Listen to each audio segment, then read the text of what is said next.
Bismillahirrahmanirrahim. Assalamualaikum warahmatullahi wabarakatuh. Tachahau, yapdi yarkinge vanakam. Saya akan berikan dalam masa 2 ke 3 minit sambil menunggu sahabat-sahabat untuk menyertai sesi live pada hari ini, di mana saya akan lakukan beberapa pendedahan. So let's wait for our friends to join this session. Saya mohon kepada sahabat-sahabat untuk kongsikan sesi live ni seluas mungkin. Please do share this session to as many people as possible, to friends and families. Sebagai salah seorang ahli yang berkhidmat, saya bertanggungjawab untuk memberikan penjelasan kepada rakyat, penyokong, pengkritik di luar sana. And I will be as open and transparent as possible in my answers. I will not censor those who would like to critic me. Dan saya juga mahu mendengar pandangan sahabat-sahabat sekalian. So please do share the session as much as possible. Share di Facebook sahabat-sahabat. And please do invite your family members and friends to tune in. Kerana dalam tempoh masa 1 minit ke 2 minit lagi, saya akan mulakan sesi pada hari ini. I have a few documents. Saya tahu ini sesi agak santai juga. I have a few documents I like to show. So nanti bila saya pergi ke whiteboard, saya akan bawa masuk phone saya untuk ke dalam. Because I like to show a few things lah. Dokumen-dokumen, bukti-bukti, supaya penjelasan ini dapat dibuat setelus mungkin dan seluas mungkin. So please do share this session as widely as possible. So let's wait for another minute before we start the session. Thank you very much. Saya tengok di Facebook dah lebih 4,000 live views. Di Instagram dah nak cecah 10,000 live views.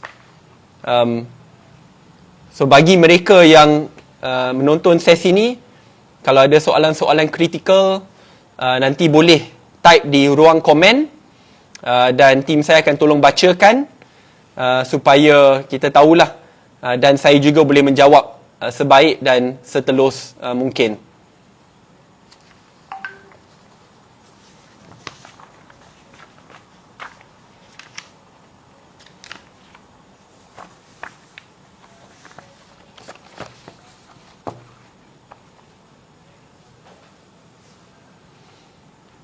Okey, kalau boleh saya mula sesi pencerahan dan pendedahan pada malam ini. Saya akan bertutur dalam bahasa Malaysia dan juga bahasa Inggeris. I have to also speak in English because there's quite a number of international press who will listen in to this session, and also colleagues from across the world, especially in Singapore, Indonesia and Philippines, who have tuned in as well. So please bear with me. Saya akan menggunakan bahasa Malaysia dan juga bahasa Inggeris, ya. Baik, saya nak mulakan dahulu dengan beberapa perkongsian. I want this to be a structured presentation, and to make it a structured presentation, I'll divide tonight's session in 3 phases, 3 fasa. Bagi sahabat-sahabat yang sedang melihat sesi live ni, if you can write it down, it will be better because it will be as structured as possible. So I'll divide this presentation to 3 sessions. Sesi pertama adalah pembukaan, di mana saya akan kongsikan beberapa isu-isu secara general.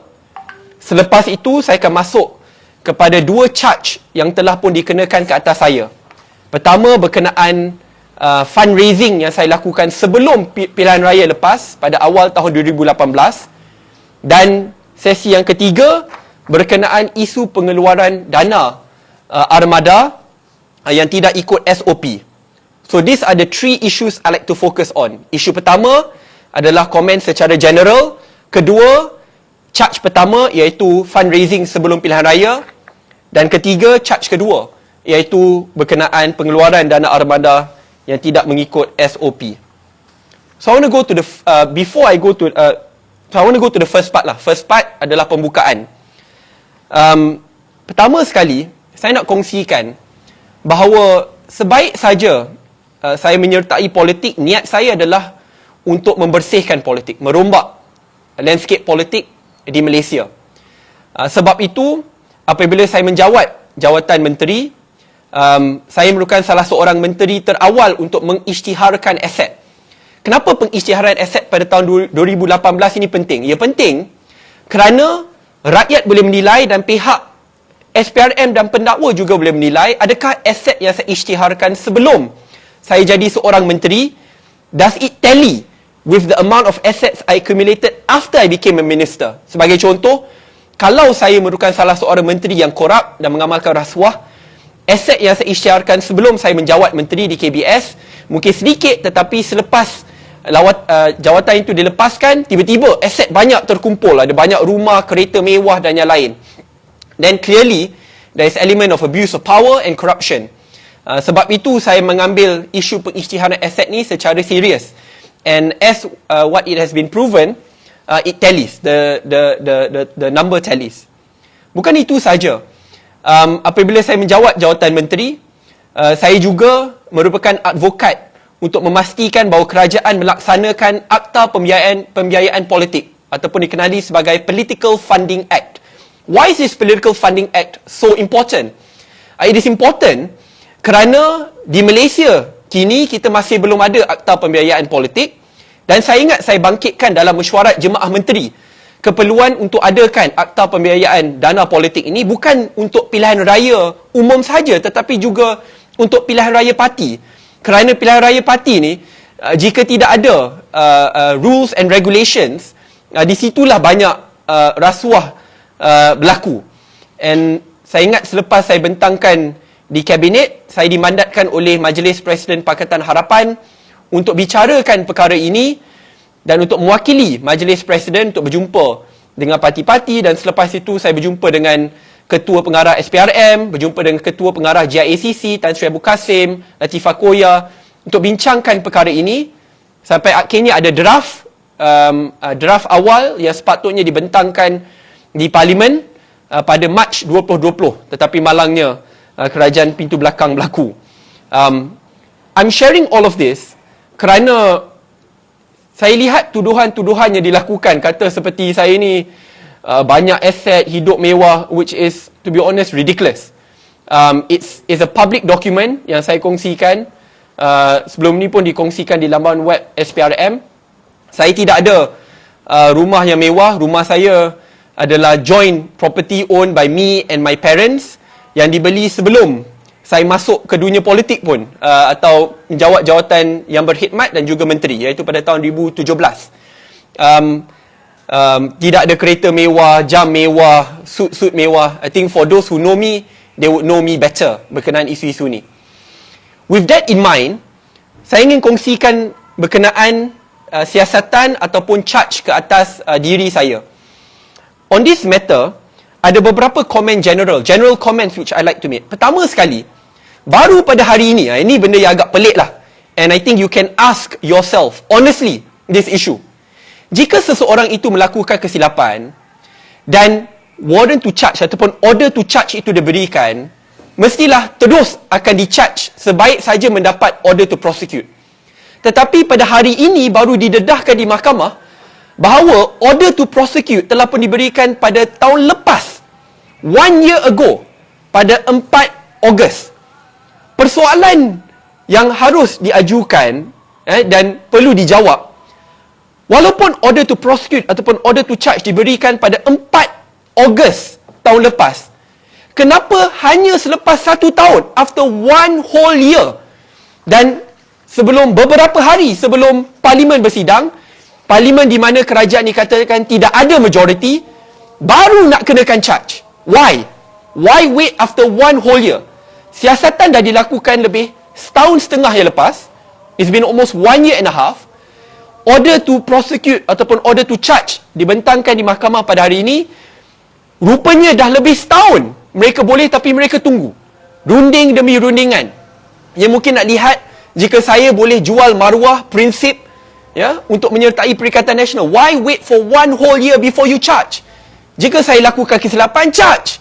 Let me fight you in court and let the people know the truth. Kenapa hanya nak lakukan beberapa hari sebelum sidang Parlimen berlaku? That is a very serious issue, and if I did any wrong, challenge me in court, and I will reveal the truth in court. Kerana isu ini juga, seperti yang dibentangkan pada hari ini, dua-dua charge tidak ada kena-mengena dengan salah guna kuasa ataupun penyelewengan dana rakyat ataupun rasuah yang berkait rapat dengan kedudukan saya sebagai menteri atau apabila saya berkhidmat di dalam kerajaan.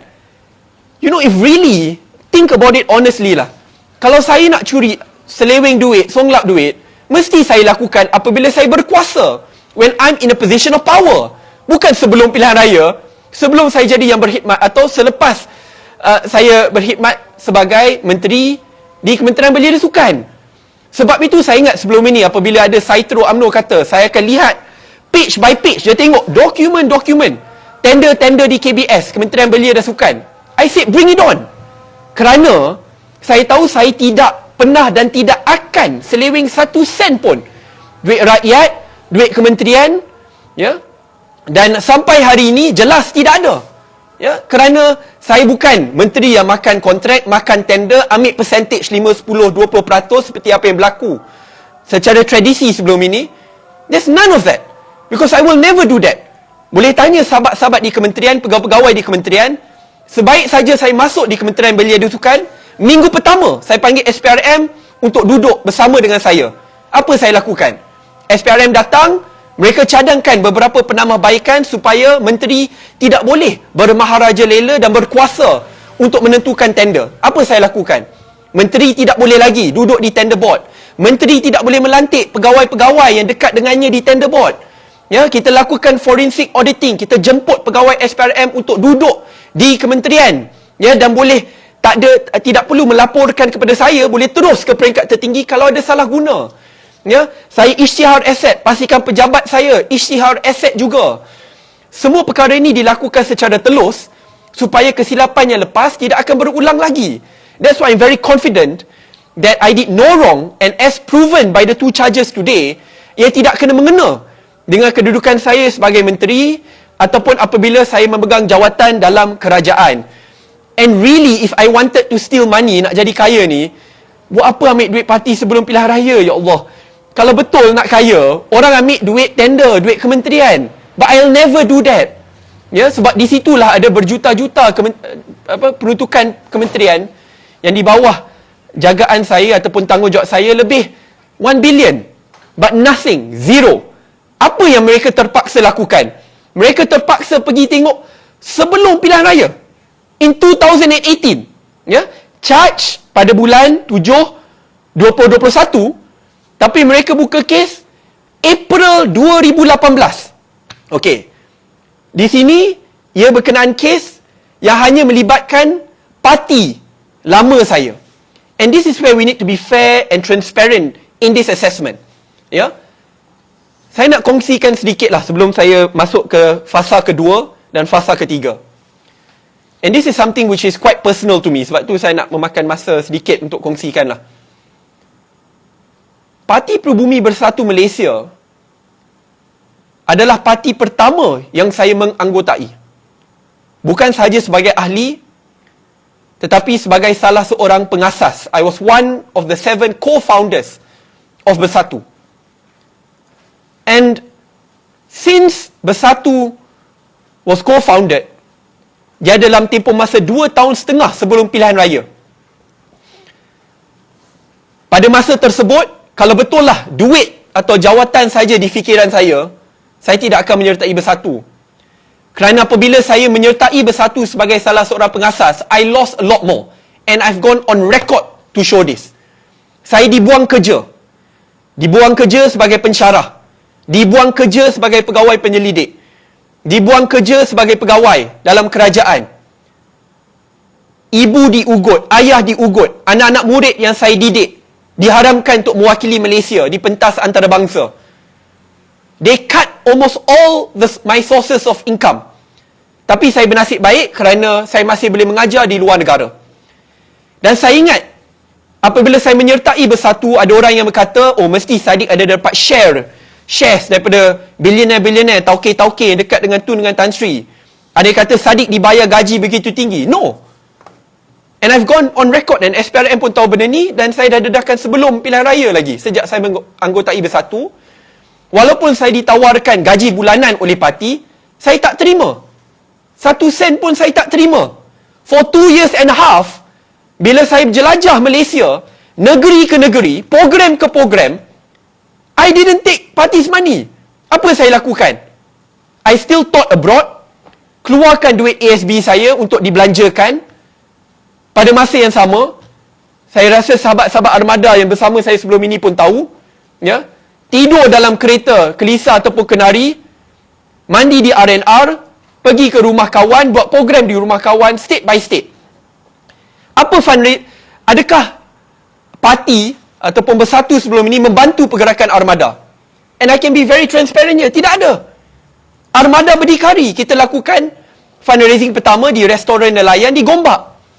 And we made it very public, fundraising ni. Ini tidak silap pada tahun 2017 atau akhir 2016.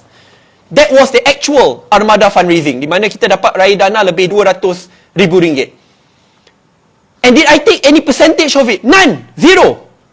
Sahabat-sahabat saya tahu, penganjur program pun tahu, and it was audited and declared to public. Secara umum, kita kongsikan perkara ini. Dan walaupun banyak dana telah saya belanjakan, I didn't take it. So really, if I wanted to become rich and take money with the party, I would have done it way before when it was offered to me. Dan saya tahu pimpinan parti termasuk Tan Sri Muhyiddin Yassin tahu perkara ini. Kerana dia pernah berjumpa dengan saya, berjumpa dengan ibu bapa saya, dia tahu bahawa saya dibuang kerja, diugut, disogok, ya, untuk meninggalkan beliau. But I didn't. Kerana ini adalah perjuangan yang lebih besar. The only money which I received adalah apabila parti ingin ditubuhkan dan saya ada bantu berkali-kali, ada dalam RM100, ya, yang diberikan oleh pegawai Tan Sri Muhyiddin Yassin, kata terima kasih kerana turut datang. The others, none. Zero. Kalau betul lah ini berkenaan duit, I would have demanded it from the start for working day in and day out for 2 years and a half prior to election to build that party until the party which is Bersatu today, majoriti ahlinya di kalangan anak muda yang tidak pernah menyertai parti politik sebelum itu. So I feel very emotional when I talk about this. Kerana parti yang saya asaskan, pemimpin yang membawa saya masuk ke dalam dunia politik, parti itu sekarang menuduh saya ambil duit parti. That is the most ridiculous assertion and assumption ever. And I will challenge that in court and in public. Kerana parti itu juga yang akhirnya membuang saya, melucutkan jawatan, it's okay, that's politics. Tetapi selepas saya tidak bersama dengan mereka, mula ingin mengugut dan kata saya curi duit parti. So that's the general comment which I want to make first. Sebelum saya masuk kepada isu yang lebih dalam, so that's the first part yang saya kongsikan. Saya nak masuk kepada fasa kedua, kepada pembentangan saya pada hari ini, iaitu charge yang pertama, fundraising yang berlaku pada April 2018, secara khusus pada 8 ataupun 9 April 2019. Sahabat-sahabat boleh tengok charge, I think it's been shared in public, dan pada sidang mahkamah sebentar tadi. Charge pertama adalah Syed Saddiq mengambil dana pilihan raya parti untuk kegunaan dirinya. In summary, dia kata fundraising yang saya lakukan pada April 8 dan 9 adalah untuk parti, and I took that money. Okay, saya nak kongsikan 5 fakta untuk membidas perkara ini.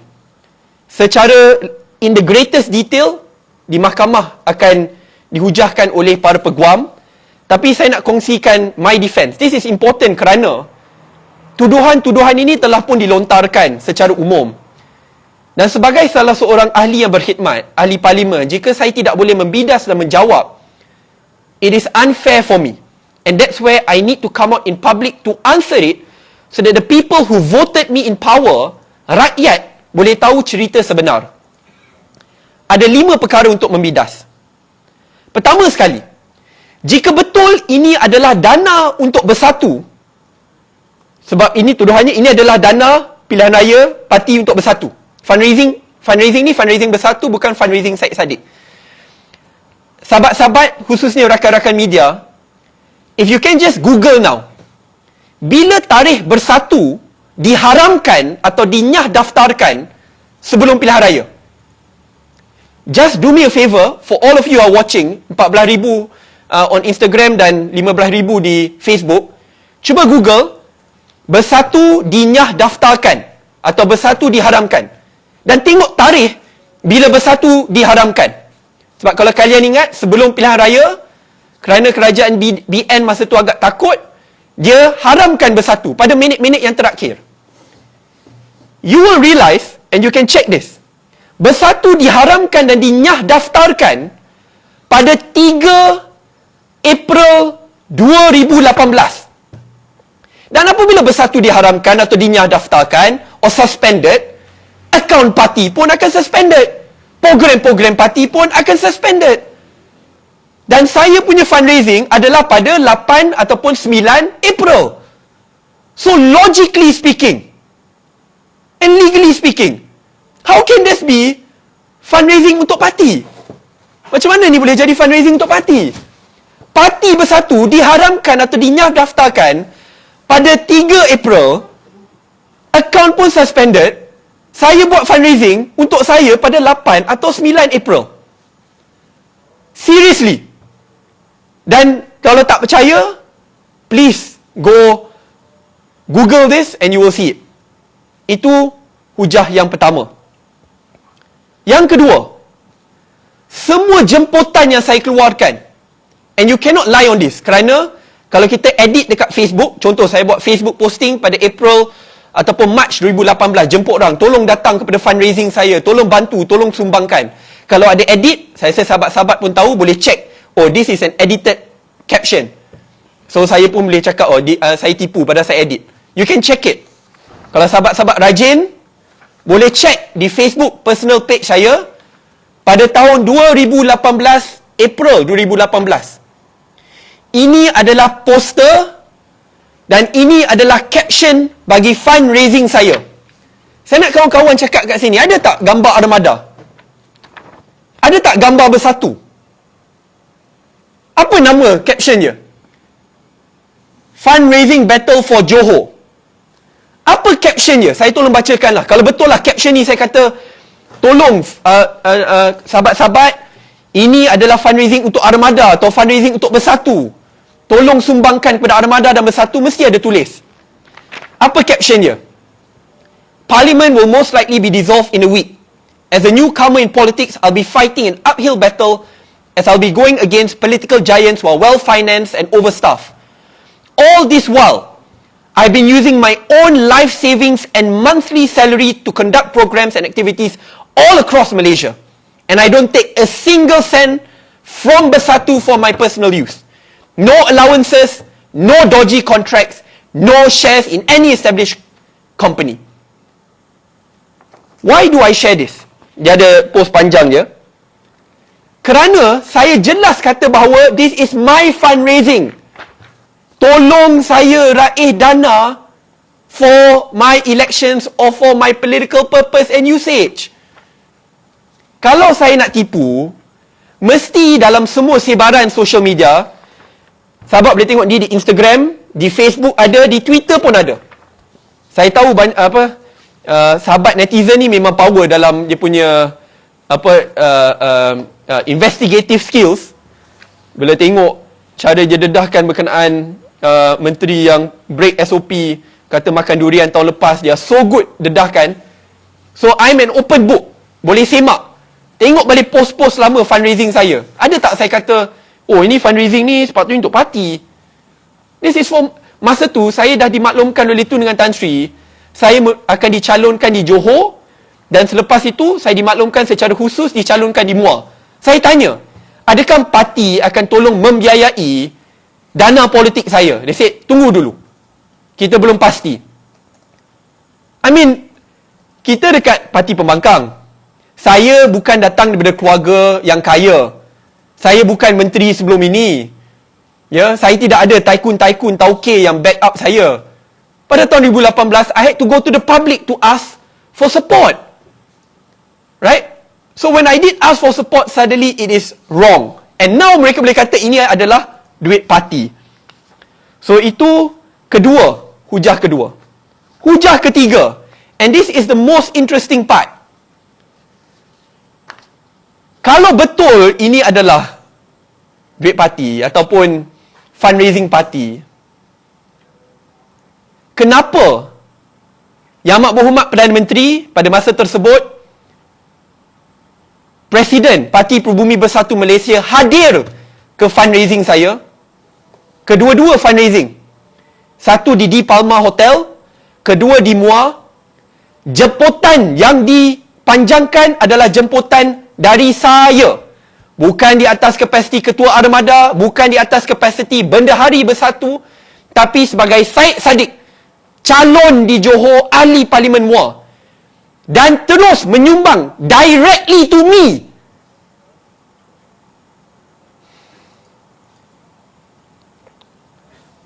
Kalau ini adalah tujuan parti, Tan Sri Muhyiddin Yassin mestilah akan menyumbang kepada parti kebahagiaan. If it's up to me, I don't like to share this kind of things. It's personal. Tapi bila tuduhan dibuat oleh parti di mana beliau merupakan presiden, he attended it. Again, sahabat-sahabat netizen, I know you are very powerful in your investigative skills. Tolong cari gambar-gambar 2018 fundraising tu. Boleh tengok juga ucapan saya. Yang jelas saya kata, please help me, I spend a lot of my own money. Tan Sri hadir dan sumbangkan sekali. Bukan itu saja. Datuk Seri Azmin Ali hadir dengan keluarganya. Dan juga sumbangkan terus kepada saya. Bukan kepada Parti Pribumi Bersatu Malaysia atau kepada ARMADA. Kerana pada masa itu dah diharamkan, dinyadaftarkan. Dan banyak lagi. Tun Dr. Mahathir hadir. Yang hadir dalam Dewan tu majoritinya bukan ahli bersatu pun. Penganjurnya bukan ahli bersatu. Bukan pimpinan bersatu. Penganjurnya Saudara Amsyar Aziz, sahabat saya di Universiti Islam Antarabangsa Malaysia. Ya? Yang gerakkan semua adalah tim sukarelawan. Kalau nak buat fundraising parti, mestilah bendahari parti akan hadir, yang akan guna akaun parti, akan pastikan bahawa daripada apa dia akan dibincangkan dalam mesyuarat parti. None of that. So all of this must be answered. Itu yang ketiga. Keempat, dana yang dikumpul ini akhirnya dibelanjakan untuk tujuan pilihan raya dan politik saya, seperti yang saya maklumkan semasa sesi fundraising. Okay, di sini I want to be a lot more methodical. Berapa total fundraising bagi yang dapat diraih? Jumlahnya dalam lingkungan RM120,000 Malaysia. Sahabat-sahabat, ini total fundraising RM120,000. Apabila seseorang itu menyertai pilihan raya, ada tempoh berkempen. Dan dalam tempoh berkempen 2 ke 3 minggu itu, kita perlu declare berapa yang kita belanjakan secara terus. Indirectly, sahabat-sahabat lain is different. Kalau saya nak curi duit, contohnya kita fundraise RM120,000. Kalau saya nak curi, mestilah daripada RM120,000 itu, perbelanjaan pilihan raya saya hanya mungkin RM50,000 atau RM100,000. Kalau RM100,000, RM20,000 itu masuk poket saya. Atau pembelanjaan pilihan raya saya hanya RM50,000. Kerana RM70,000 itu masuk poket saya. Saya declare kepada SPR pembelanjaan semasa tempoh berkempen, ya, bukan sebelum. Padahal saya dah berkempen di Muar sejak bulan Mac. Tapi semasa tempoh berkempen 2 minggu tu, RM171,675. Deposit calon RM10,000, deposit bahan kempen RM5,000. Ya, merchandise daripada kena beli daripada PKR, daripada CIB House RM51,784. Penginapan di Muar Traders, pengedaran dan iklanan RM29,000, pencetakan RM69,000 dan yang lain. RM120,000 ini total fundraising. Perbelanjaan masa tempoh 2 minggu itu saja dah RM171,000. Macam mana fundraising RM120,000, tiba-tiba saya curi, tiba-tiba ada ekstra RM50,000. Dan ingat, itu hanya bagi tempoh berkempen 2 minggu. Padahal kita semua tahu, berkempen selalunya bermula sebelum. Ingat, buat fundraising ni percuma. Ingat, percuma. Buat di Palma Hotel dengan Muar, one of the biggest centers dekat Muar. Nak bayar sewa, nak bayar gaji staff, nak bayar duit makanan, nak bayar duit Facebook ads dan yang lain. Sebab itu, sebelum bermulanya fundraising ni, saya dah keluarkan duit daripada ASB saya sendiri, RM50,000, untuk didahulukan untuk tujuan pembayaran fundraising, nak sewa, nak bayar duit gaji staff, pengiklanan dan yang lain. Pengeluaran duit ASB pada 6 hari bulan 4 2018, RM50,000. RM50,000 ini terus dimasukkan ke dalam akaun Maybank saya untuk tujuan perbelanjaan. RM50,000. Di situ saya dah kena banyak. Bukan itu saja, saya kena ambil loan. Sebab tak cukup nak bayar gaji staff. Berapa gaji staff? Guys? 61K. Ya. Nak bayar gaji staff. Kerja 3 bulan. Daripada tempoh sebelum pilihan raya sampai ke selepas itu. RM64,000. Minta maaf, RM61,000. So really, how can you say, saya makan duit parti, padahal ini bukan fundraising parti. Kalau ia pun ini fundraising parti, how can I spend so much more for election purposes, lebih daripada RM120,000 itu yang saya fundraise? I mean, seriously. So, itu adalah fakta yang keempat.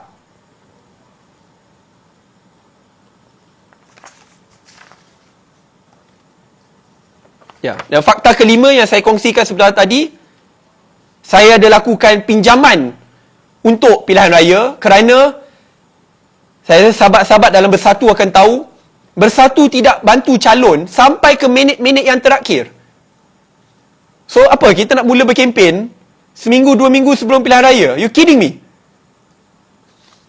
Sebab itu, saya lakukan pinjaman untuk pilihan raya yang saya langsaikan pada bulan Disember 2018. Dan pada masa yang sama, keluarkan dana RM50,000 yang didahulukan saya dari ASB saya.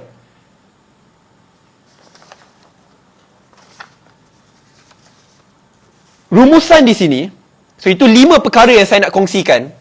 Ini baru pasal charge pertama. You need to ask yourself, and this is a very serious issue. And that's why I'm a strong advocate of political reforms. Kerana sampai hari ini, kita tidak ada akta pembiayaan politik. Kalau kamu, bayangkanlah, okay, saudara yang sedang menonton pada hari ini, ingin jadi seorang calon. Kamu tidak datang daripada keluarga yang kaya, kamu tidak ada sokongan tauke dan taikun, kamu tidak datang daripada parti yang boleh tolong tangani perbelanjaan pilihan raya. How are you supposed to fundraise? Seriously. Dan soalan ini saya pernah tanyakan. How can I fundraise? Ya?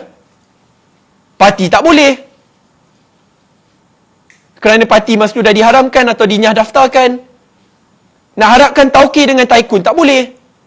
So, bila saya pergi buat public fundraising, kalau itu pun salah, we have to think, what kind of a political system do we want to create in Malaysia? Do you want to create a political system in which there is a state capture, in which the rich of the richest will dominate and control every single candidate who win and loses? Or do you want to return the power back in the hands of the people to decide, assist, fund, and move us forward? And that's the method which I pick. So, itu rumusan 5 perkara berkenaan charge pertama. Kedua, berkenaan pengeluaran dana ARMADA pada tahun 2020 apabila saya tidak berkhidmat lagi sebagai menteri, yang tidak dibawa ke dalam Majlis Pimpinan Tertinggi, MPT. Seperti kupasan saya yang lepas, 5 rumusan di sini. Okay, just to be clear supaya semua tahu, mungkin ada yang tak ikut, dibincangkan di mahkamah sebentar tadi, bahawa charge kedua, saya Syed Saddiq sebagai ketua ARMADA mengeluarkan dana RM1 juta daripada akaun ARMADA tanpa membawa pengeluaran tersebut ke Majlis Pimpinan Tertinggi. Sahabat-sahabat, ada 5 perkara. Pertama sekali, saya dah kongsikan sebentar tadi, saya merupakan salah seorang pengasas Bersatu. Sejak penubuhan Bersatu, saya rasa 5-6 tahun yang lepas, sampai ke tarikh saya dipecat oleh parti, tidak pernah sekalipun Presiden Parti Pribumi Bersatu Malaysia atau pimpinannya membentangkan mana-mana pengeluaran dana parti. Nothing. Bila pilihan raya kecil Tanjung Piai, dia belanjakan juta-juta, tak pernah bawa ke MPT. Pilihan raya umum, dapat duit juta-juta, tak pernah dibawa. Saya tahu kerana saya pengasas, ahli biro politik, ahli majlis pimpinan tertinggi. Tak pernah. Sebab itu Tun Dr. Mahathir hari ini ada mengeluarkan kenyataan, dan saya kena cakapkan terima kasih kepada Yang Tun kerana dia merupakan pengerusi Bersatu. Dan dia tahu daripada sebelum pilihan raya, dana jutaan ringgit ini, ya, bila diberikan kepada Presiden, diberikan kepada bendahari, tidak pernah dibentangkan dalam MPT Bersatu. Pengeluaran dana lagilah tak pernah. So where is the fairness here? The President is set by the Supreme Council and by the top leadership of the party. Kalau betul semua pengeluaran dana perlu melalui Majlis Pimpinan Tertinggi, kenapa pimpinan tertinggi yang lain tak lakukan sebelum ini? Dan saya kena ucapkan terima kasih kepada Tun kerana bersetuju untuk menjadi salah seorang witness dalam perkara ini, because it will be important. Dan akan ada banyak lagi pimpinan Bersatu yang bersama sebelum ini who will testify on this matter. Ramai, kerana mereka sendiri tahu. Itu baru yang pertama. Yang kedua, duit 1 juta ni bukan hilang, ya, dan tidak ada bukti langsung, and you can see in the charge today. 1 sen pun tak masuk ke poket saya, 1 sen pun tak dijumpai dengan saya ataupun diguna untuk beli kereta saya atau untuk beli rumah atau untuk tujuan peribadi saya. Bagaimana kita buat? Sebab sahabat-sahabat, nak keluarkan dana 1 juta ni, mana boleh pergi bank? Saya Syed Saddiq pergi ke bank dan kata, brother bank, boleh tak saya keluarkan 1 juta sekarang? Ada prosedurnya, ya. Perkara ini dibincangkan di antara G5 ARMADA. Sebab itu, apabila SPRM kata ini salah, G5 ARMADA ada keluarkan kenyataan pada tahun lepas, Jun, ARMADA keluarkan kenyataan kata ini adalah dana ARMADA. Dan dalam perbincangan tersebut, dia nak harapkan kita buat mesyuarat fizikal MPT. Tolong fikirkanlah, tengok tarikh pengeluaran tu masa tempoh lockdown COVID dah dekat, COVID was close. So nak ada apa? Physical meeting, tiba-tiba nak keluarkan dana, orang lain tak boleh bermesyuarat, tiba-tiba Bersatu bermesyuarat nak keluarkan. Come on. Ya? So G5 ARMADA bincangkan virtually dan kata kita perlukan bantuan untuk bantuan COVID dan bantuan Aid Fitri. Sebab itu perbelanjaannya setiap sen ada. Setiap sen ada. Perbelanjaan, saya ingat dalam beberapa ratus ribu untuk tujuan pembelian barang asas yang diagihkan kepada semua kawasan Parlimen Bersatu. Ya. Bukan itu saja. the remaining amount was meant to be spent as well for these reasons. So itu perkara yang sangat penting. Dan itu perkara yang kedua. Perkara yang ketiga, apabila kita ingin keluarkan dana armada, yang tanda tangan bukan saya, there's no sole signatory. Siapa yang jaga NGO mesti akan tahu. Atau yang jaga parti politik mesti tahu. Yang tanda tangan pengeluaran dana ini adalah Bendahari Armada dan SU Armada. Kerana mereka tahu perbelanjaan ini adalah untuk tujuan armada dan kebajikan. Kalau saya nak curi, buat apa saya nak kautim dengan semua orang ni? Mesti saya keluarkan diam-diam seorang. Mengapa yang menandatangani pengeluaran cek ini bukan saya? I was not the signatory. And don't blame them because we were at a time of COVID and lockdown and we needed to help. Itu adalah yang ketiga. Yang keempat, saya tidak pernah sentuh, tidak pernah simpan, tidak pernah gunakan dana ini untuk tujuan peribadi. The total 1 million breakdown is there.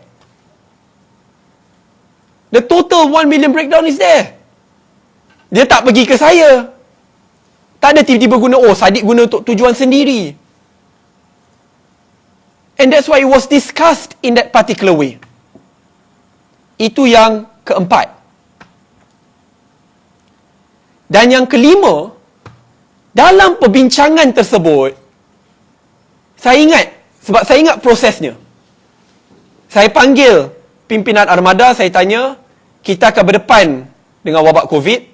Semua parti-parti politik lain dah hulurkan bantuan. Kita perlu memainkan peranan. What can we do to help out? Dan saya berikan tanggungjawab kepada mereka untuk bincangkan berapa yang diperlukan dekat semua kawasan-kawasan parlimen untuk berikan bantuan. Tidak pernah sekali pun saya berikan perincian kita perlu keluarkan 500,000, kita perlu keluarkan 1 juta, kita perlu keluarkan 2 juta. Tak ada. Ditentukan oleh mereka. And they will testify to that as well. Dan saya nak tanya soalan lah. Parti Pribumi Bersatu Malaysia pun lakukan perkara yang sama. Kerana apabila armada sampaikan bantuan, Bersatu Pusat juga sampaikan bantuan kat semua kawasan parlimen dan jumlahnya ratusan ribu. Bersatu tak bincangkan dan tak bentangkan pun dekat majlis pimpinan tertinggi. Tapi bila armada lakukan, tak boleh, salah, criminal. So ini 5 rumusan berkenaan kaun yang kedua ataupun charge yang kedua. Saya lihat ada beberapa orang yang komen, kata jawablah di mahkamah, dan saya akan jawab di mahkamah. Tetapi sebagai ahli yang berkhidmat, sebagai salah seorang yang diberikan mandat oleh rakyat, saya bertanggungjawab untuk menerangkan dan memberikan pencerahan kepada sahabat-sahabat supaya at least you know what is happening. Kerana tidak adil jika saya terus dekat sebelah sana, jasa ataupun kini JCOM, yang ada dana jutaan ringgit boleh kongsikan fitnah-fitnah, tu saya kena diam je. It is unfair. I have my right to free speech and I must answer these baseless allegations which were made. Seperti duit 1 juta tu hilang masuk poket saya, walhal dibincangkan dengan pimpinan, dikeluarkan tanda tangan bukan oleh saya tetapi oleh bendahari dan juga SU, dibelanjakan setiap sen, the total breakdown ada. So I have to explain this. That's the least I can do. Will I fight this in court? 110%. And I have faith in the judge, in the judges, in the court system. As a proud Malaysian, I have faith that the judiciary is strong and independent and will do what is right. And I will adhere to what they say. Saya hormati proses mahkamah, sebab itu saya harap sahabat-sahabat yang menonton jangan keluarkan kata kesat kepada hakim ataupun kepada mahkamah proses pengadilan. Let us go through that process. Tapi saya perlu menjawab sebagai ahli yang berkhidmat, yang diberikan mandat oleh rakyat, dipilih oleh rakyat, kepada pihak Perikatan Nasional dan saya terus JCOM yang dibayar puluhan juta based on the baseless allegations which they made. So, itu adalah 3 summaries yang saya lakukan. Pertama, the general comments yang saya kongsikan. Kedua, berkenaan charge pertama, fundraising pada 2018. Dan ketiga, charge kedua berkenaan isu dana armada yang dikeluarkan tidak ikut SOP. Sebelum saya masuk ke sesi soal jawab Q&A, I just want to share this lah. I have to talk about this and it strikes a personal chord at the heart lah. Because, I mean, this is the kind of old politics which we should remove from Malaysia. Politik lama, politik tua. Bila kita cakap politik tua ni, ia bukan soal umur, tetapi gaya politik yang lama. Apabila seseorang itu tidak menyokong kerajaan atau tidak bersama dalam parti politik mereka, terus dituduh dan kenakan charge. Kalau saya buat salah, fundraising 2018, yang Tan Sri Muhyiddin hadir, Datuk Sri Azmin hadir, kenapa baru nak kenakan saya bila saya dibuang parti? Diorang hadir, they were there. Yeah? So please be honest and fair in this assessment. Dan kalau betul lah saya ni jahat sangat nak curi duit, I would have done it in KBS. Duit kontrak, tender. Tapi kenapa saya keluar daripada tender board? Pastikan pegawai saya tak ada dekat tender board. Buat semua open tender. You can check. Kerana saya percaya kepada kebolehan penjawat awam untuk menentukan siapa yang berhak dan siapa tidak berhak. Bukan saya. I'm not the expert. They are. And I trust them to execute these duties. So, to be honest, I'm not, for this session tonight, I'm not interested to single out anyone. Tetapi bila saya bicarakan soal politik lama dan politik tua ini dan rombakan yang perlu dilakukan ke Putrajaya kerana ia melangkaui personality politik semata-mata. Tak guna kita tukar parti politik, tak guna kita tukar kerajaan, tidak guna kita tukar personality atau Perdana Menteri jika political reforms or the overhaul of the way of doing business as usual in Putrajaya itu tidak berlaku. That's where I've advocated time after time again. Decentralized power, kurangkan kuasa Perdana Menteri, pelantikan ketua pengarah SPRM, polis dan lain-lain, lalui parlimen, bukan hak bidang kuasa Perdana Menteri semata-mata. Berikan peruntukan yang adil kepada semua ahli parlimen supaya politik wang itu dapat dikurangkan. Laksanakan akta pembiayaan politik yang sepatutnya diperkenalkan pada Mac 2020 tapi dibatalkan sebaik saja kerajaan bertukar. I advocate for these systematic or systemic reforms kerana ia akan melangkaui sesiapa pun yang membentuk kerajaan.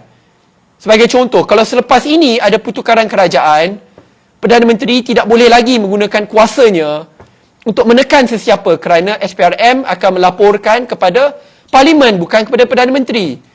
Kerana selepas ini kalau ada orang nak buang ketua pengarah SPRM tak boleh, kena melalui Parlimen. Supaya selepas ini, ya, kalau ada isu pendanaan politik, tak adalah kita kena guna cara lama. Dan cara lama ni, sahabat-sahabat, if you know how they did it, orang-orang ni, pemimpin-pemimpin parti ni, dia pergi jumpa dengan tauke-tauke, taikun-taikun. Okay, saya kasih kontrak ni 10%, 15% pergi ke parti. Itu kalau pergi masuk ke akaun parti. Seperti banyak kes dibicarakan di mahkamah, banyak tak masuk pun ke akaun parti, pergi ke akaun pribadi. Saya yang masuk ke akaun parti, dikeluarkan dari akaun parti, boleh kena sabit. I mean seriously. If anything, this tells young politicians, lain kali dapat duit, jangan masuk ke akaun parti, ya. Ikut cara lama. Masuk akaun proxy, masuk akaun pribadi, belanjakan, tak apa. But that's wrong. I don't want it to happen. And I want change to happen.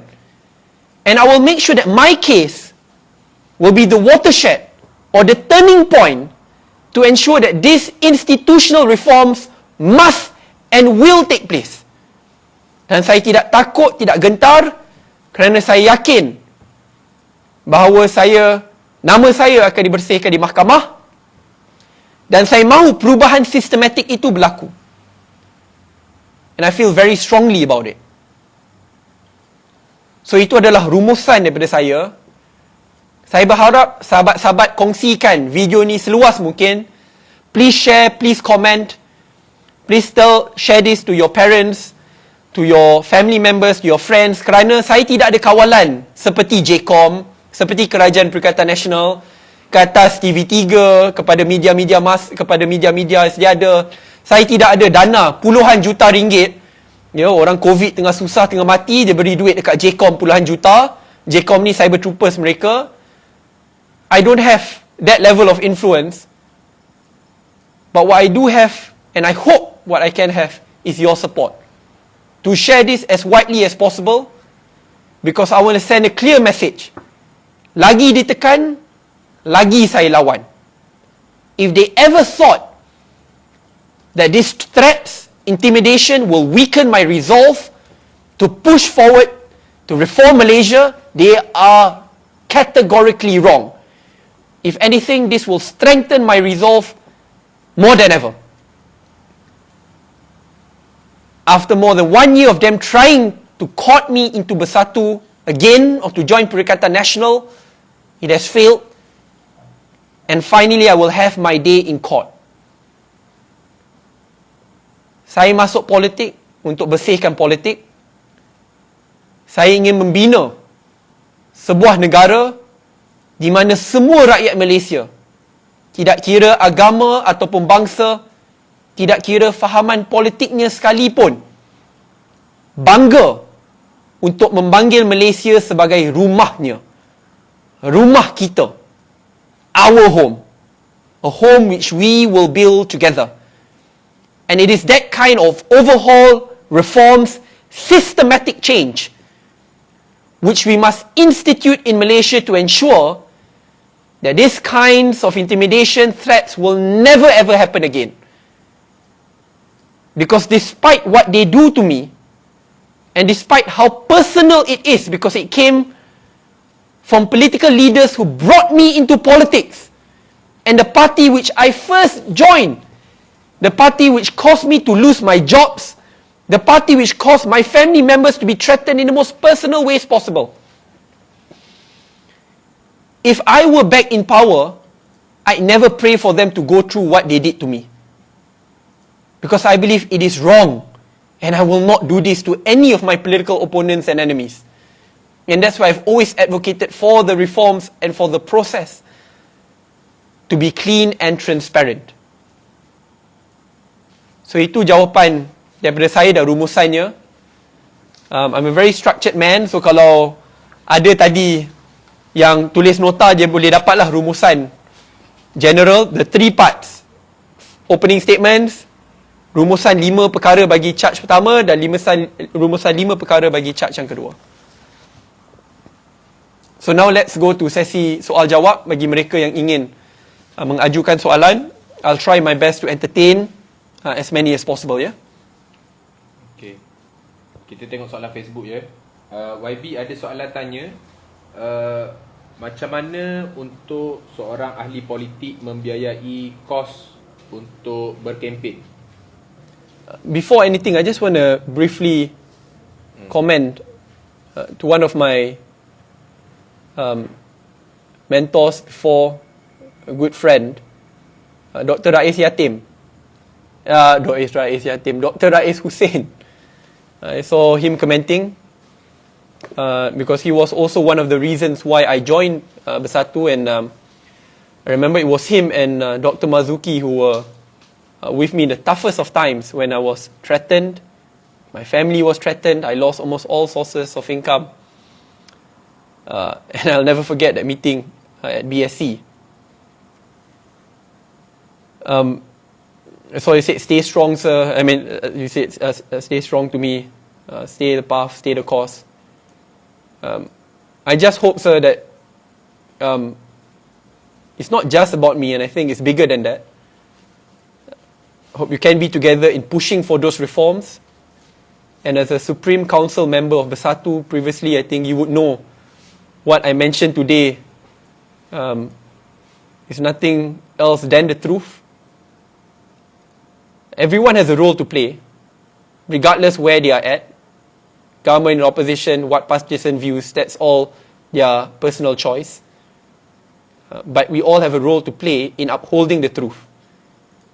And I hope that you will continue to do that, sir. Okay, itu bagi Dr. Ais. So, Saudara Lokman ada tanyakan soalan. So, kalau macam ni, sorry, saya kena tanya, so I have to say one more sebab saya nampak my ex-boss, Nancy Shukri, ada komen juga, stay strong Saddiq. Thank you very much, YBM. It means a lot. YBM, Nancy Shukri, has always been my beacon of hope. And I say this openly. I do not care even though she's in government or she's in a different party. But Nancy Shukri brought me or gave me a chance to serve her as a fellow Perdana before and as an officer. And it's this kind of matured politics which I want to see in Malaysia. That while we may have different views on politics, but we are united in taking Malaysia forward. And politics is meant to be about building a nation together, not a race to tear it down together. And that's something which I learned quite a lot from YBM Nancy Shukri. Yeah. Okay, Lokman asked about so kalau macam ni, macam mana anak muda nak fundraise? Sebab tu tadi saya kongsikan, ini soalan yang agak penting. And I mean, that's why after the charge, saya tak tahu macam ni anak muda selepas ni nak berentak di pilihan raya. How can they fundraise? Seriously, please do tell me, how can they fundraise after this? Nak guna account merchandising, corporate account dikatakan tak boleh, personal account tak boleh. How? I mean, seriously, please do tell me how. Kita tak ada akta pembiayaan dana politik. So, I mean, do you really want it to be the old way? Ada seorang pemimpin politik sebelum ini beritahu saya, an old-timer, bila saya nak masuk ke dalam pemilihan bersatu, saya katakan, and I brought this up in cabinet, and I think a lot of the cabinet colleagues will testify to this. And I also met up with Latifah Koya, KP SPRM, dan juga Tan Sri Abu Kasim, KP GIACC. And I asked them, so macam mana saya nak fundraise untuk party elections? Bukan saja untuk general election, party elections. Dan masa tu, there were no clear answers. Because there's no regulations. Dan an old-timer in politik kata, dulu senang je. Jumpalah kontraktor-kontraktor, bawa beg hitam, masuk duit dalam beg hitam, pergi ke bahagian-bahagian, agihkan duit. I said, that's wrong. I mean, macam mana nak ubah? So what did I do? Saya buat fundraising secara terbuka. Umumkan kepada semua. Saya ingat, bila saya buat fundraising pada tahun 2019, Disember, ada geng-geng BN kutuk kata, oh tengok, ada businessman datang, apalah sudah dalam kerajaan pun masih hendak buat fundraising macam ni.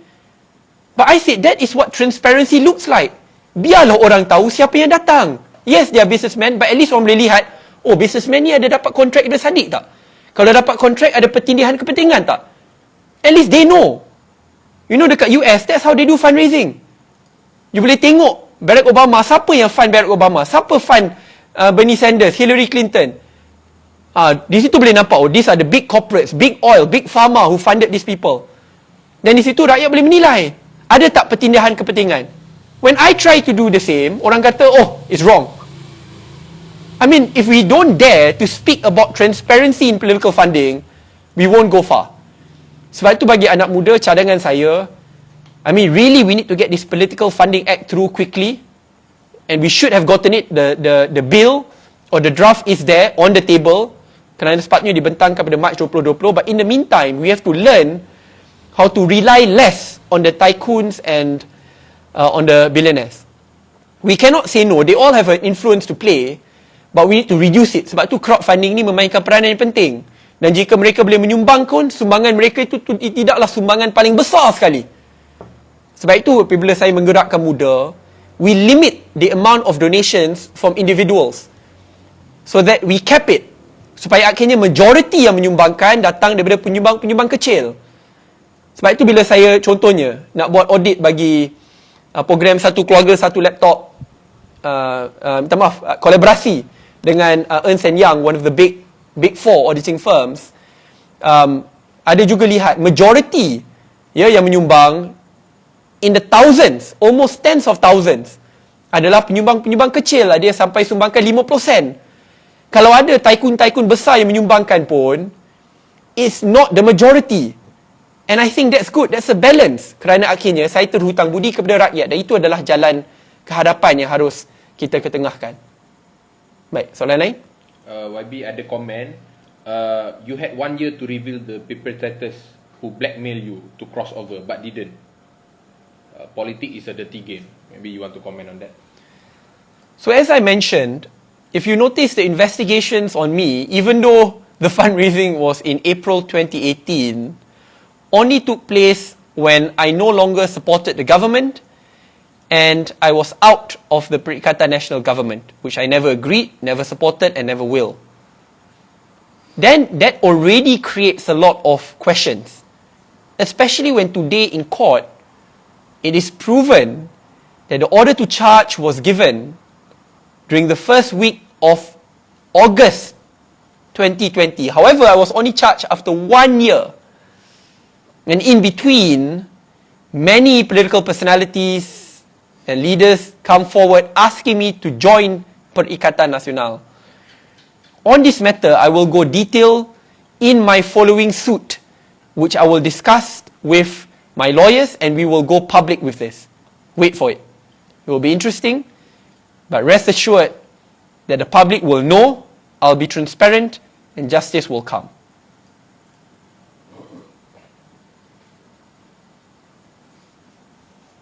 Okay? Saya nampak saudara Hermi ada komen banyak kali. Terima kasih Hermi. Hermi ni je mulut je agak luar biasa. But he speaks from the heart. Itu yang penting. Dan sebagai anak muda ni, biasalah nakal. But always speak from your heart. That's most important. Terima kasih Hermi. Kalau saya makan duit rasuah dan dibuktikan di mahkamah, nanti saudara Hermi boleh hantar kerengga untuk makan saya. Saya takut juga bila tengok video dia kata takut kena makan kerengga. So yeah, berani kerana benar. Terima kasih Hermi. YB ada buat fundraising ke untuk saya proses mahkamah kali ni? Kali ini memang ada fundraising. Sebab itu saya perlu minta bantuan sahabat-sahabat sekalian, kerana bil yang ditetapkan adalah RM330,000. That's bail money. Pada masa yang sama, itu tidak masuk lagi duit guaman ataupun legal fees which I must pay. As you all know, I do not come from a privileged family. Saya tidak datang daripada family dynasty. Ibu ayah bukan ahli politik, menteri sebelum ini ataupun tokoh perniagaan yang kaya. Ibu dah bersara sebagai cikgu, ayah sebagai pesara sebelum ini labourer. And as you also know, I've spent at least 3 months of my salary since COVID to help the underprivileged in Muar. Sebab tu hari ni bila bail amount was set at 330,000, it's painful. But I respect the court, I respect the judge, and I must meet it. So I really do need your help. I sincerely plea for your help to contribute. Link bagi derma telah pun saya kongsikan di ruang komen. Please do share the link to family and friends. Even if you contribute 50 cents to 1 ringgit, but if tens of thousands contribute that amount, we will reach that amount, and hopefully I can pay the court. So I really do need your help. The court has given me until Tuesday to make that payment. So I have only a few days to raise it, I think about 3 to 4 days. So please do spread this message. I sincerely request for your help. All this while, I've asked for help for others, for another privilege in Muar, for students from B40 families, for families who suffered from floodings in Muar. This is one of the rare occasions where I seek for your help to help me for my bail money and also legal fees. I sincerely ask for your help. YB, komen daripada Ulia Husamuddin. Syed Saddiq, I will also be more than happy to be a witness in the hearing.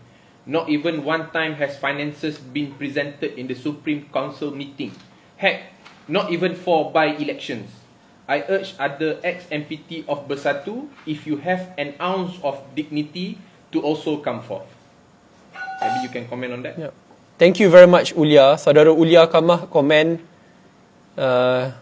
to confirm bahawa tidak pernah ada pengeluaran dana parti yang dilakukan oleh pimpinan tertinggi Bersatu ataupun presiden semasa pilihan raya ataupun pilihan raya kecil yang dilakukan.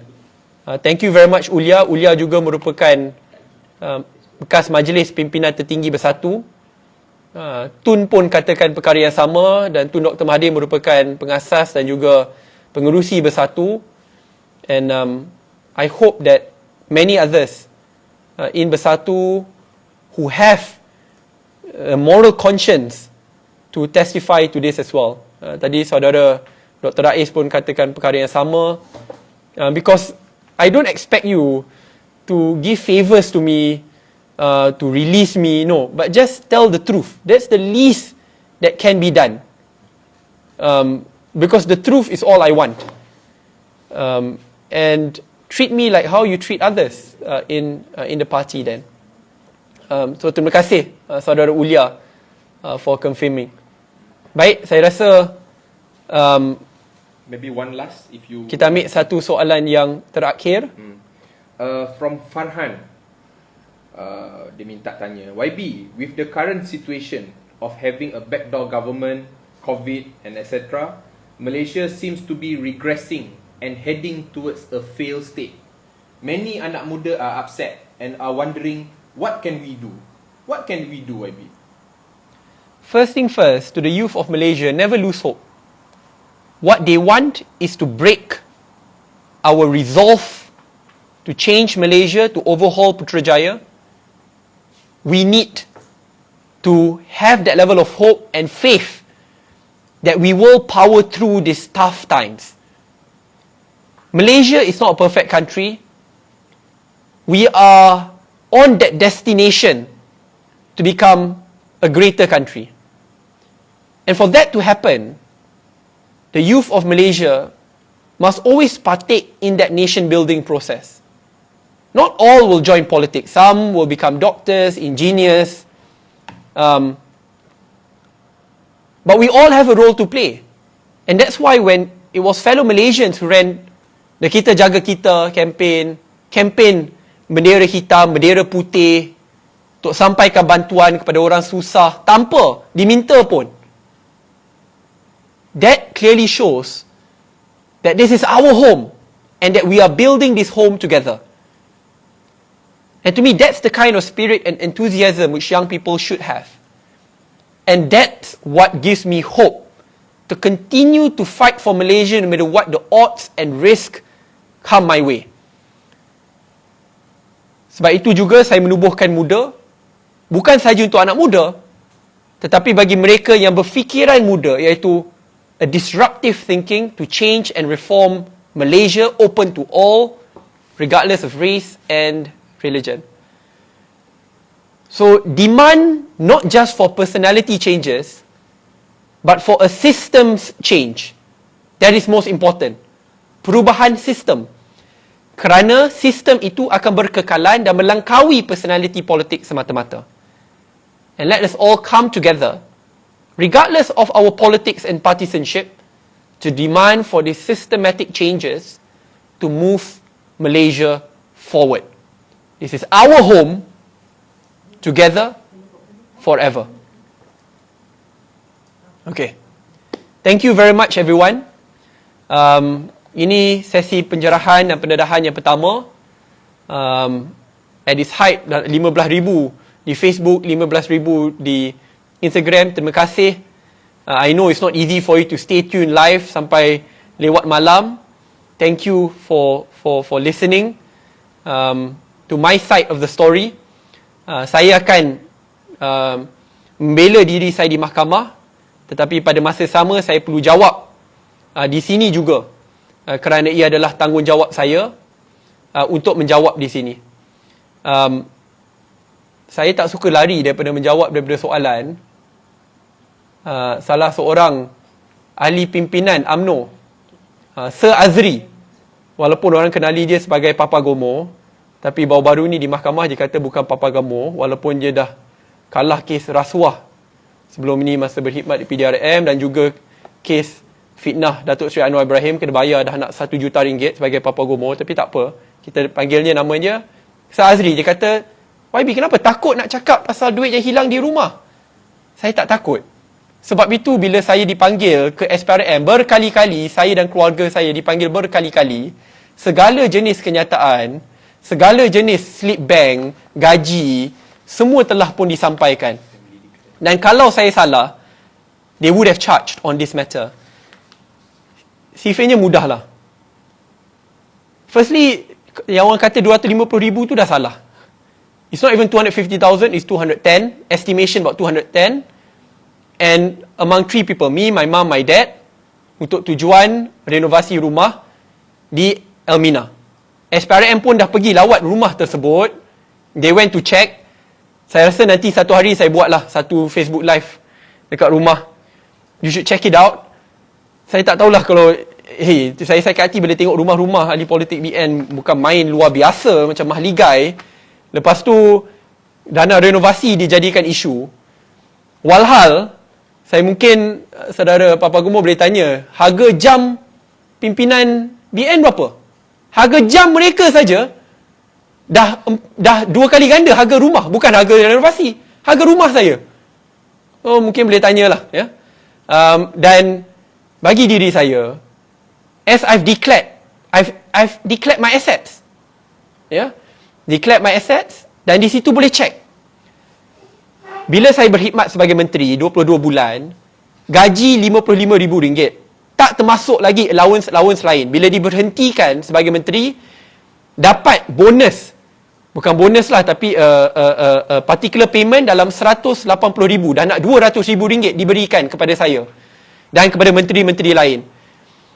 Dana percutian setiap tahun ada dalam 70 ke RM80,000. I can be very transparent. SPRM pun dia tanya, bagaimana kamu belanjakan? Saya tak ambil first class flight ticket, pergi ke UK, belanja dekat Harrods. Masa tu bila dapat dana RM80,000 ini, saya naik Air Asia. Flexi seat pun saya tak ambil. Saya ambil seat paling murah because I'm a very frugal person. Lepas tu tempah hotel bukan hotel ataupun yang mewah harga puluhan ribu di Phuket, Thailand. Lepas tu saya cuti, banyak dekat Langkawi, pergi dekat Sabah. So, kos dia sangat rendah. Bila saya dapat AP kereta, saya tak jual, saya tak beli kereta mewah. I don't have any foreign cars, tak ada. Sebelum ni bila nampak saya bawa kereta Honda Civic tu milik ibu bapa dan abang saya sejak tahun 2013 atau 2014. So, don't worry bro, I'm not afraid to answer this question. I've answered it, saya rasa dah berpuluh kali. So kalau salah, boleh sabit. Tapi saya cadangkan saudara, kalau cakap duit renovasi ni yang RM210,000, tolong tanya menteri-menteri BN yang pakai jam mereka saja dah ratusan ribu, yang dah lebih mahal daripada rumah yang saya ada. Harga kereta mereka lagi mahal daripada rumah saya. I'm an open book and I want to be as transparent as possible. Mungkin ada orang yang gelisah, tak senang hati dengar gaji menteri, gaji ahli parlimen. But I want it to be transparent and fair. Kalau tak orang tak faham. Ya? Orang tak tahu bahawa ada allowance pinggan mangkuk RM50,000. Saya bila nampak allowance ni, buat apa saya nak ambil pinggan mangkuk harga, my god, so expensive. Baik, ambil the money so that I can spend elsewhere. So there are many allowances. Sepatutnya saya boleh dapat subsidize bidang tanah dekat Putrajaya. Saya tak ambil. Boleh dapat 2 AP. Saya tak ambil. So, seriously lah. Okay? If you want to say this to me, tanya soalan yang sama kepada yang lain. Kenapa bila ada pendedahan, ya, jam Menteri Anwar Musa, ratusan ribu, berapa orang kata? Setengah juta. Tak nak tanya. Kalau saya dah rate. So, I'm an open book. Orang datang ke rumah boleh tengok. Saya ingat bila dia tengah check, tanya, Saddiq, mana jam mahal? SPM tanya, saya kata, saya tak ada. Boleh semak. Daripada dulu saya pakai ni. Baju saya pakai, baju sama. Kasut saya pakai, kasut sama. Kasut Nike tu saya pakai, dari bila dah orang kasih saya pakai sama je. Suit, saya tak ada suit apa, Gucci, Armani ni. I don't have that. Ada local suppliers yang kasih. I want to support as many local products. So, I'm an open book. Feel free to check. Mereka pun dah check line by line, cent by cent in my accounts. Saya nak tanya juga kepada saudara Papa Gomo. Minta maaf, tak boleh panggil Papa Gomo. Dia kena panggil Sir Azri. Ya? Sebelum ni dia ada tunjuk. Dia belik. Muka surat, tender. KBS, Kementerian Belia Sukan, kata, saya akan pastikan segala tender akhirnya akan dibuktikan bahawa ada salah guna, ada duit yang Saddiq ambil. Dah lebih setahun, bro. Mana duit tender saya makan? Mana kontraktor kasih saya duit? Kalau hang ingat, saya ni mengamalkan praktis lama, you are wrong. Saya masuk politik untuk bersihkan politik. Bukan untuk jadi kaya, bukan untuk makan duit kroni tender. Tak ada. Saya tak ada share-share seperti ini. Ya, saya tak ada proxy, saya tak ada akaun luar negara, ya, milik keluarga saya atau milik saya ada jutaan ringgit, tak ada. I've declared everything. And I want it to be as open and transparent as possible. Berani kerana benar. Itulah pegangan hidup. Bila saya masuk politik untuk bersihkan politik, saya tidak akan berhenti sampai Malaysia insya-Allah akan jadi negara maju dan negara yang semua rakyat Malaysia bangga untuk panggil my house, rumah kita. Terima kasih semua. It means a lot. Your support means a lot. I really hope you can help to contribute to my bail money and to my legal fees. Dan tolong kongsikan message ni seluas mungkin kepada keluarga dan sahabat-sahabat, kerana saya tak ada duit puluhan juta seperti JCOM untuk sebarkan fitnah. This is your help is priceless. Terima kasih. Esok kerja jalan seperti biasa, kena ke Muar. Ada lagi 3 trailer besar, 2,500 food baskets yang akan disampaikan. Walaupun ada kes mahkamah ke tidak, work continues. And I look forward to returning to Parliament this Monday untuk menyuarakan isu-isu rakyat. Kerana itulah prioriti saya. Terima kasih. Assalamualaikum warahmatullahi wabarakatuh sessionnya. Thank you very much everyone.